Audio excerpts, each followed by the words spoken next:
Hey, you're listening to Stop the Scroll, a social media marketing podcast, and I'm your host, Heidi Schmidt. I'm a social media strategist and agency owner with over 15 years of marketing experiences helping businesses grow online. We'll be diving into what you need to know so that you can show up confidently online without the overwhelm. Get your notebook ready to jot down some amazing marketing gems, and let's dive into it. Welcome back to another episode of Stop the Scroll, your favorite social media podcast. I'm your host, Heidi Schmidt, social media strategist and agency owner. And I am here today with an exciting interview. I have Bonnie Conrad with me. She is a social media and digital marketing strategist. And her journey as an entrepreneur began kind of out of opportunity when her family found themselves in the middle of the Mojave Desert because she's a military wife. I find this so fascinating. So she built a successful home-based business, building furniture, crafting home goods, and then got her degree in marketing and built her own digital marketing strategy consulting business. So welcome, Bonnie.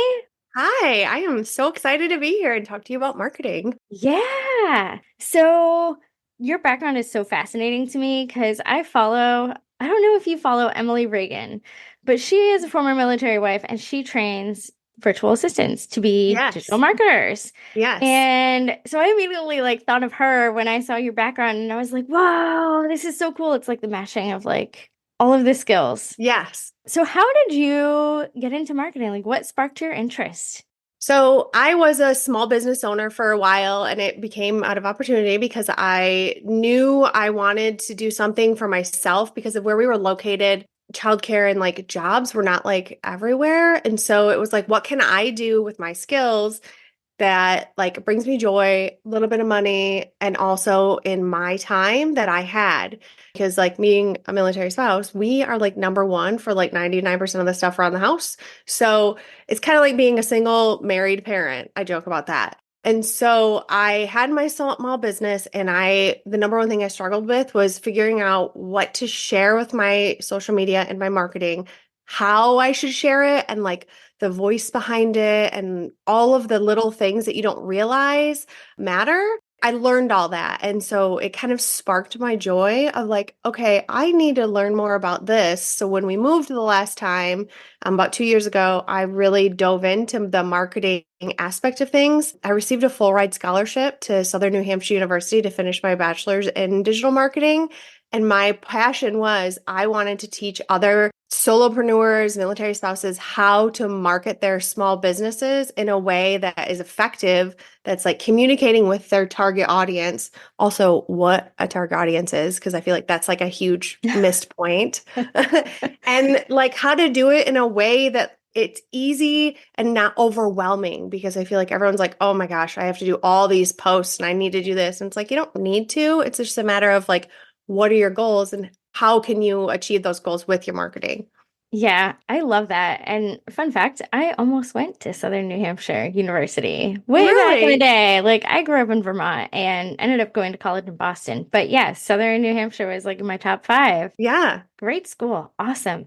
It's interesting that you talk about audiences because I love when businesses come to me and are like, what do you mean? Who's my ideal client? And kind of deep diving into that customer journey and what their pain points are and how you solve them. Yes. How do you kind of dive in with these solopreneurs who not everyone is a marketing expert? When you start a business, you're an expert in what you do, you're not an expert in marketing. So how do you kind of ask them the questions to really dive into that audience and make them understand no, you're not marketing to everyone. You're not marketing to every woman in your community. Right? So there's a couple ways. I like to look at it as what are your goals with your business? And I always say social media is a tool for your business. It's not your business. So just like cash register at Target, it's just part of their business. And so it's figuring out how to use it correctly. And so we talk about your best customer avatar, not just your customer avatar. So it's a matter of looking at your business and seeing who are your best customers, who is spending the most money with you, who is constantly coming back, who's sharing you, and figure them out, figure out their demographics, their attitudes, their pain points of why they came to you and how your business is helping fix those pain points. Yeah. That makes so much sense. And I know this. But you mentioned that you have a content batching guide. And Yes. so, as a kind of agency owner, a lot of my clients are those, I don't want to deal with my social media anymore. But for the people who like either can't afford to outsource or who really still want to do it themselves, like tell me about your batching guide. Tell me your advice about this. I am personally terrible at batching my own content, so I'm also like legitimately curious. It walks you through like, okay, what is your workflow? How many days a week do you want to plan content for? Are you planning for 2 days, 4 days, 7 days? And then it looks at allocating the time to create your content. So it's talking about on Mondays, you do your research of like, what are your keywords? What are the topics you're going to talk about? Tuesday, you kind of like brainstorm content around those ideas of like, this is what we're going to include. These are the videos or templates that you want to use. And then the next day, you do your graphics. So you build the graphics. And all of this can be done like an hour a day. I think that's what gets so overwhelming is people are like, oh, I need to like figure this out, create my graphics, create my captions, plan it, and then publish it all the same day. And it's like, Hmm. if you break it up into like, the next day you do your plan and then you do your captions and then you review everything and then schedule it. And if you break that up, that's 6 days. I mean, a lot of us don't work on the weekends. So you can do a couple things in one day, but breaking it up will make you more productive than trying to overwhelm yourself with doing everything at once. I feel like I can relate to that. And often people will say, and I don't know if you get this, like, well, what about your social media presence? And it's like, no, I don't have tens of thousands of followers. But No. that's okay because I'm more focused on my clients than I am myself. Mm-hmm. Mm-hmm. But this week I was like, I have been super consistent with my own social media because I took an hour on Monday and just like, boom, Yeah. done. Yeah. But I think taking the time, even the beginning of the month, to like plan out the month and week Mm-hmm. by week, like, okay, what do I need to create for next week or this week or whenever they're scheduling? That's awesome. What you're saying about batching 100% makes sense. But what about to the business owner who's just like, I just don't have the time. Like, Mm-hmm. I want to keep doing it, but like, how do I find the time? Like, how do I find this time in my day? Like, how do you kind of advise? I'm brutally honest and I tell them if you want to do it, you got to find the time. You got to figure it out. I am really all over the place all the time. And so I schedule myself to make sure I get things done. I work from home. And so, sometimes I'm like, oh, there's laundry, it needs to be done. But I'm like, I have a schedule of like from 10 to 11, this is what I'm doing. And so I tell them, if you want to do it by yourself, then you have to schedule it. Otherwise, delegate and hire out. Yeah. But that's, if you want to do it, sure, you can do it. We'll give you the tools and advice that you need. But if you want to do it, you got to figure it out. Yeah. We started talking before we jumped on here about kind of Pinterest, and you had mentioned the importance of tracking links. And I talk about this with a lot of my clients. So, Yes. how do you, because, a lot of solopreneurs just aren't super tech savvy. How Hmm. do you break it down to them to be like, this is how you do it? And how do you make Pinterest not feel like the next level of overwhelm? Because that's Yes. how I feel with So Pinterest. Pinterest is interesting. We actually just started using Pinterest in January of this year, and it has been the number one thing that's driving all like traffic across all social media platforms, if you want to call it a social media platform, to our website. It has the highest traffic rate on anything on LinkedIn, Facebook, Instagram, all of them. It's Pinterest. And so we figured that out because we use UTM codes. And they are just extra text that are added to a URL that goes to your website. Google has a free tool that you can use, and I'll send it to you so you can share it with your subscribers. And it helps you add these text to the URL that in Google Analytics, you can see what is working and what is not. So we've realized that like our Instagram is okay, but it's kind of not worth the effort right now. But our Pinterest is kicking ass. And so we're like, we're going to put more effort into the Pinterest than we are into Instagram. So it's like, it's essentially watering the flowers and pruning the weeds. You're doing more of what's good and kind of getting rid of the stuff that's not working. What did you change about your Pinterest strategy? Because that's fascinating to me. Like Yeah. I mean, most social media managers know that like Pinterest is this huge untapped opportunity for so many people. But like, Hmm. what made you really start investing time and energy into Pinterest? Well, we with the UTM codes, we realized it's like this is working. Keywords are a huge thing because it is a search engine. People go on there. I'm on there all the time looking at like crafting stuff because my side passion is crafting and building and making things. And so I go on there all the time and I look at stuff and I was like, I kind of had an aha moment in like November, December. I'm like, why are we not on Pinterest as a business? The thing with Pinterest is you want stuff that's eye-catching, that's shareable and savable. So like checklists, great quotes, catchy images are what's going to get you the traffic. And we play with different things that we share on there and we look at the analytics. I mean, that's the number one thing of like looking at your analytics, see what's working and do more of that. I feel like I've read recently that like video also does well on Yeah. Pinterest. Yes, I will admit to like I have not done video on Pinterest and I very confident, but getting in front of the camera and recording videos is just never my forte. And it's hilarious as like this is what I do, but it's something I'm working on.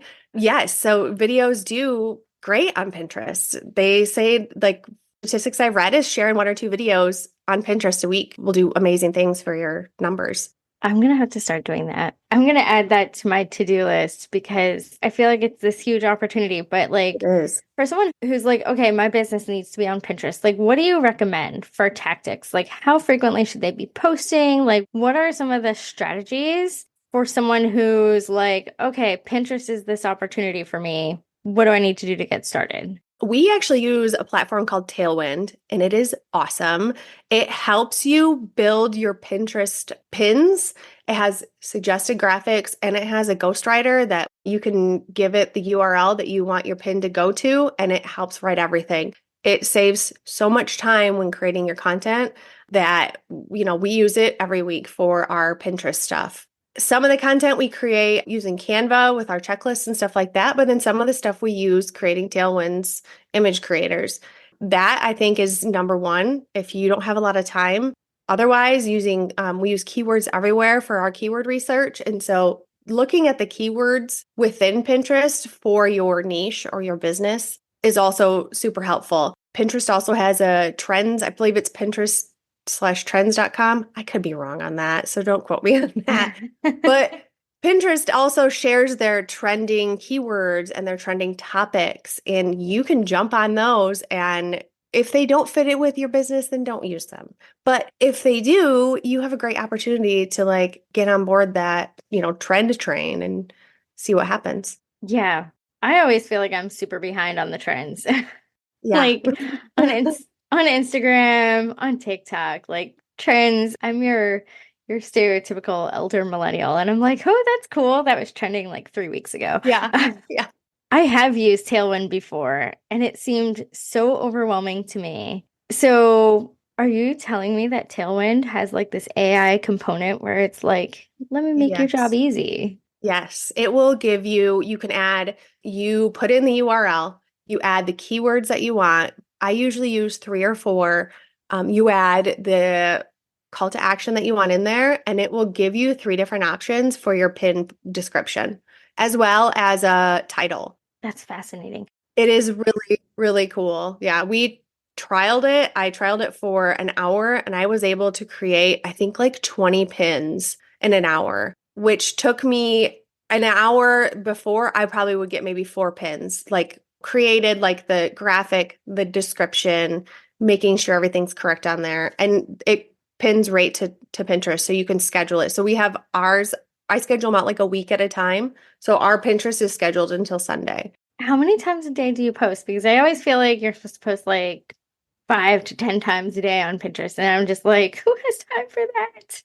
So they make it super easy. You can actually mark that you want, we have multiple boards on our Pinterest, and some of them are like email marketing, some are social media marketing. So I don't post on every one of them, but I do share the same pin across different boards. And Tailwind makes it really easy of just building the pin, the description, and then adding it to each board. So I think today there's like 7 pins that are going out. But if your consistency is huge with Pinterest, and it does take a little bit of time. So we didn't see any results for the first couple of months, but we were consistent on at least one or two pins a day. And if that's all you can do, then just do that. Just do the bare minimum, but stay consistent with it. So when you guys started, when you guys were like, okay, Pinterest is this opportunity for us, has your audience grown on Pinterest also? Like, does your audience matter? Because I know you can have followers, but like because it's more of a keyword-based platform, more so than any other social media network, where did you start and like what have your results been since? Like audience growth, traffic? Yeah, followers are really weird on Pinterest. So we don't, I think we could have like 2 followers on there. But from January, I noticed we had like, I'm trying to think views wise. Hold on, I'm going to pull it up because it's a very interesting number. Recently, our posts are getting about 3,000 monthly views. In January, it was like maybe 100 and it slowly grew. And when it started growing, I will tell you a couple weeks ago, it was at 2.5 thousand or 2,500 views, and now it's grown significantly. So just consistency has knocked it out of the park. So, how many different pieces of content do you guys share? Like, because obviously, like, someone needs to have content to share on Pinterest. Hmm. Like, I know you mentioned checklists, so I'm assuming like lead magnets get shared on there. Yep. I've seen people like sharing like their Instagram posts on Pinterest. I don't know if that's a best practice, but like how many different types of content do you share or pieces of content do you share on Pinterest like each, let's say day, week? It depends on the day. So we have kind of a structure of every day is kind of something different. We do share like podcast episodes on there, and we create the audiograms with podcast episodes. So we'll share links to the podcasts on there. My business partner published a book about digital marketing a couple months ago. And so we share that on there, which goes to Amazon, but it still is a great reference. We share products on there. I would say at least once a week, sharing some type of product, some type of what you're selling on Pinterest, because the sales on Pinterest are also really great. That's so incredible. Fascinating. I feel like it's this huge untapped resource that so many people are Mhm. just overwhelmed by, and you make it sound so easy. That's good. And I imagine that the batching guide that you've created, which we'll share in the show notes, do you talk at all about like batching content for Pinterest in that? Kind of, because I created this before I started doing that. It just depends on what your goals are. The batching your content workbook itself, like I said, it breaks it down into 4 different parts. So it's your workflow. So you really want to figure out your workflow, like what you can do. Then it talks about your frequency of posting. When you want to post, is it going to fit in your schedule? Because I think that's super important. You don't want to get overwhelmed, especially as like a small business or a solopreneur. You're already doing a ton of stuff anyways, so don't overwhelm yourself. And then it talks about the content that you're actually building. Are you doing just videos? Are you doing images? Are you doing collabs with other companies? But it breaks it down of like your goal, like I want to blank with by creating this type of content on this platform, because I feel like 99% of businesses that are on social media don't actually have a strategy in place. It's just Yeah. sharing pretty pictures and hoping for clicks. Yeah. Yeah. And then the fourth part is like looking at your metrics, kind of shying away from like those vanity metrics, but looking at the ones that actually matter and kind of tracking those, because that's the biggest part of figuring out what's working and doing more of that. Yeah. Vanity metrics are like the bane of my existence. I love when people are Yes. like, oh, this one reel got like 20,000 views. And I'm just like, and? Yeah. Yeah. I shared a reel and it was literally me walking with my tiny dog, singing some song, had nothing to do with my business. And I got like, I don't know, 10, 15,000 views. Does it have anything to do with marketing? No. It's just me being funny one day. And I'm like, this is hilarious. I'm going to do this. So it did nothing for my business. Yeah. When I hear people say that, I'm like, did you get new followers? Did it result in traffic to your website? Yeah. Yeah. Was there a boost in traffic that day or like the day when the views popped off? Like those are the things that really kind of drive the needle, Hmm. not my reel went viral. Yeah. Yeah. It's hard. And I think it's the number one thing that people see when they're like new to social media. They're like, oh, I have this many followers. Cool. Are they buying from you? Are they doing anything for your business? Because if not, it doesn't matter. Yeah, you can have 10,000 followers and garbage engagement and no traffic from social. So, what do your 10,000 followers matter for? Yeah. It's just a pretty number. Exactly. Exactly. I want to circle back because I am someone who didn't study marketing. I had friends who were marketing majors. So I'm kind of curious, like, do marketing degrees, like, what did you study? Like, I've heard that it's all, depending on where you go, it's more theoretical, but like, I'm curious because I've been like, Yeah. I should get a master's in marketing. So I'm actually working on it still. I am still enrolled as a student at Southern New Hampshire University. And I credit a lot of what I know from James that I work with. He is like my marketing Yoda, I would say. He has done marketing for 40 plus years. He's going to hate me for saying that, but he's worked with large companies like Apple and Sprint and, Toyota. And so I would say 90% of what I have learned with him. And so sometimes when I'm taking my classes, like I think in August, I start a social media marketing strategy class. So literally what I do for my job. But there's some classes that I'm like, am I cheating? Is this wrong? There's some stuff that I feel like repeats itself, but then there's some stuff that's like really great of, consumer behavior of like, this is what you're looking at, but not just what, but like the why behind it. So, I have some, but there's still stuff that's out there that I haven't even taken yet. So I'm still pushing forward. I love that. That's awesome. Good for you. Thank you. My husband, getting kind of back to being a military spouse, like my husband was National Guard for 6 years. And there were times in like his early years, he was like, maybe I should have gone big army. And I'm like, maybe not. Because it's hard for military spouses, like getting moved around. It is. It is. I feel like I have a lot of friends who have very prestigious degrees. They're doctors and they're nurses and they're lawyers and they have all this amazing education behind them. But they have followed their spouse around for so long and they kind of put their career and their personal everything on the back burner. And then when it comes to spouse retiring, they're like, shit, I don't know what I'm going to do. Or kids go off, and they're in high school and they're like, I want to do something. And they're like, the biggest thing I hear is, I don't have any job experience. And I'm like, hold the phone. You do, because as military spouses, we kind of adapt really fast to everything that's going on. But we also like wear 9,000 hats. And so I'm actually like, I don't know if I can say this or not, but I'm like writing a book about this because I have so many friends that I hear from this of you have so many skills as like a stay-at-home mom or a wife that you don't realize are marketable skills that are Mhm. can be used in the workplace or creating your own business. That is how I did it in the beginning. And now I am, merged with Innately and, we're building this great marketing platform. But like, I tell them, like, look at the skills that you know that you love to do and the skills that you've learned along the way. Early in my husband's career, I volunteered so much 50, 60 hours a week of volunteering. I was a president of a nonprofit back when we were in California.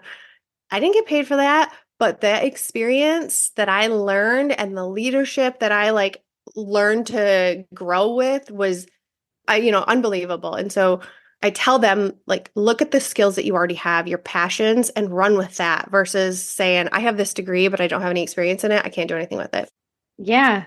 Yeah, I mean, my degree was in political science and I worked in government relations, nonprofit communications, but that was how I shifted into marketing. And Hmm. this is like the early 2010s back then.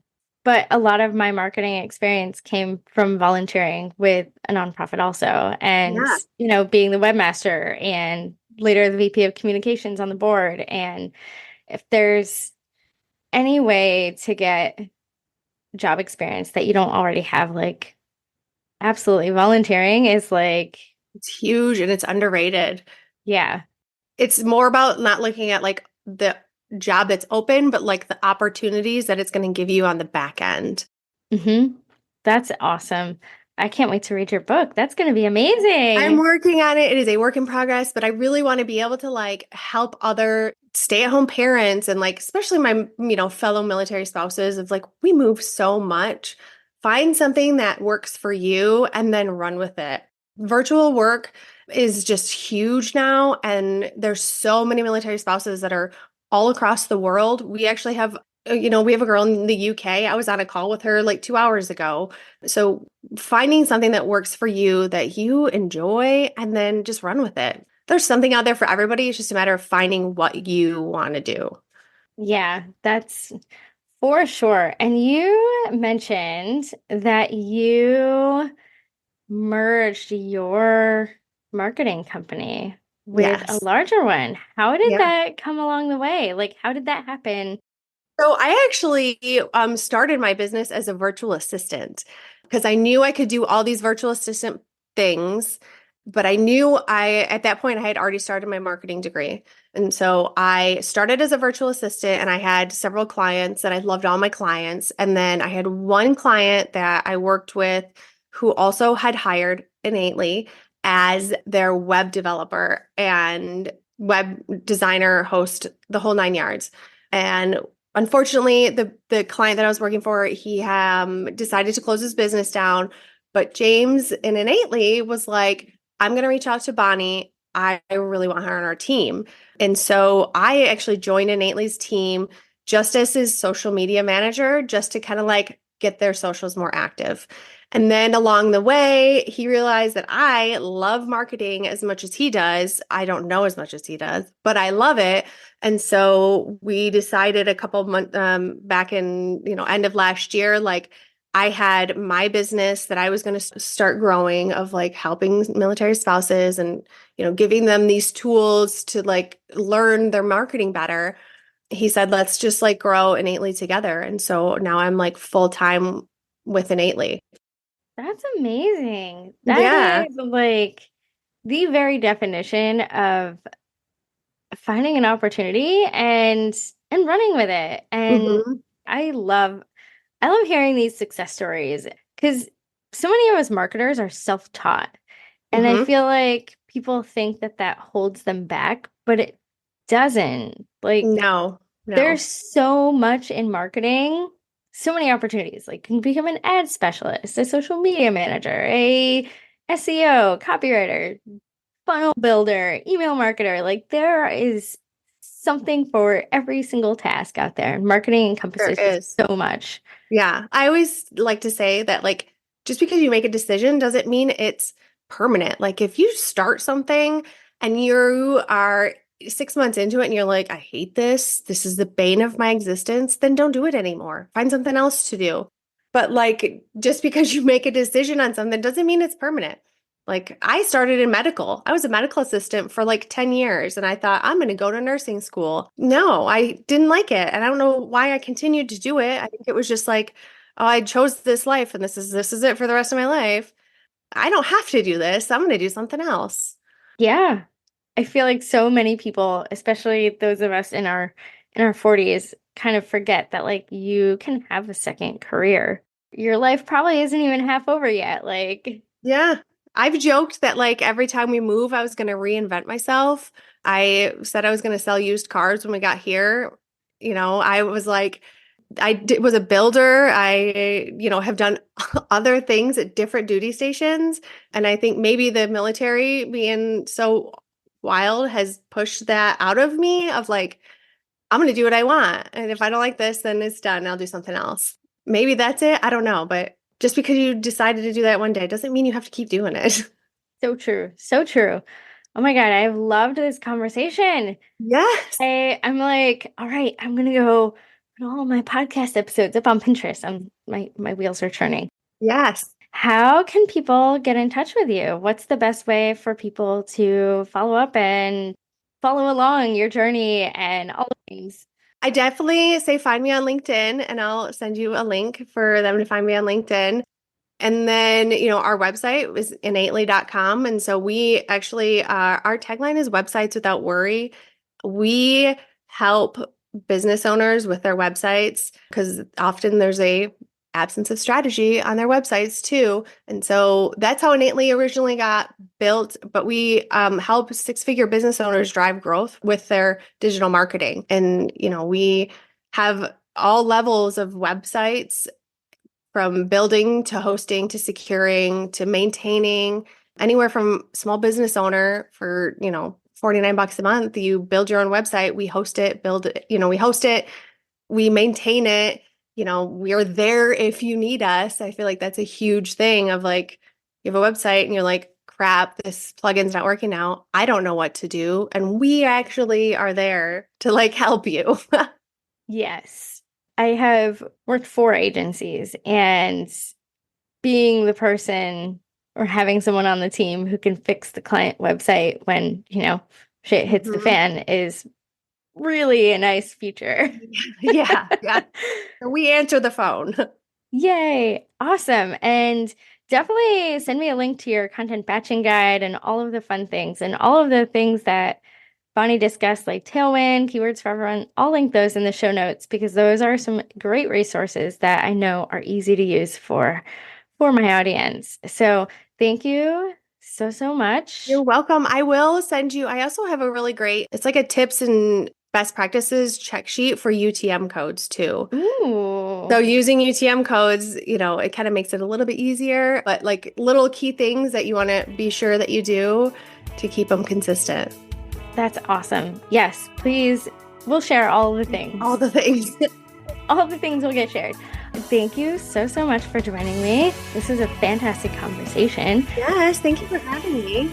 And until next time, follow me at Heidi Schmidt Creative on Instagram and all the places. And tune in next week for another great episode of Stop the Scroll.